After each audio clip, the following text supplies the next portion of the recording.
Hi friends, అందరికీ నమస్కారం. Friends, దేశవ్యాప్తంగా కూడా ఇక ఎలాంటి వెహికల్స్ ఏవి కూడా రోడ్లపై తిరగడానికి వీల్లేదంటూ ప్రభుత్వం కీలక నిర్ణయం తీసుకుంది. దానికి సంబంధించిన వివరాలు తెలుసుకుందాం. వీడియో పూర్తిగా చూడండి, అలాగే తప్పకుండా లైక్ చేయండి.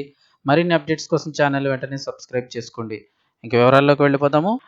ఇటీవల వరుస బస్సు ప్రమాదాలు ప్రయాణికులను అయితే భయపెడుతున్నాయి. ఇటీవలే రాజస్థాన్లోని జైసల్మీర్ జోధ్పూర్ హైవేపై జరిగిన బస్సు ప్రమాదంలో 20 మంది మృతి చెందగా, ఆంధ్రప్రదేశ్లోని కర్నూలు జిల్లాలో జరిగిన ప్రైవేటు ట్రావెల్స్ బస్సు మంటల్లో చిక్కుకొని 20 మంది ప్రయాణికులు సజీవ దహనమయ్యారు.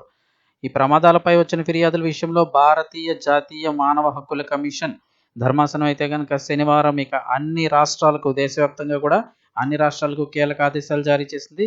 రూల్స్కు విరుద్ధంగా నడుస్తున్నటువంటి స్లీపర్ బస్సులు ఏవైతే ఉన్నాయో వాటన్నింటినీ వెంటనే పక్కనకి పెట్టేయాలంటూ ప్రియాంక్ కనుంగో నేతృత్వంలోని ఎన్హెచ్ఆర్సీ అన్ని రాష్ట్రాల ప్రధాన కార్యదర్శులకు కూడా ఆదేశాలు జారీ చేసింది. రాజస్థాన్ బస్సు అగ్ని ప్రమాదంపై జాతీయ మానవ హక్కుల కమిషన్ ఆదేశాల మేరకు Central Institute of Road Transport CIRT చేసిన దర్యాప్తులో బస్సు ఏఐఎస్ 052 ఏఐఎస్ 119 అనే తప్పనిసరి భద్రతా ప్రమాణాలకు వ్యతిరేకంగా తయారు చేసినట్లు తేలింది. అంటే తయారీలోనే భద్రతా ప్రమాణాలు చెక్ చేస్తారు, ఇక అందులో మిస్టేక్ ఉంటే పక్కన పెట్టేస్తామంటున్నారు.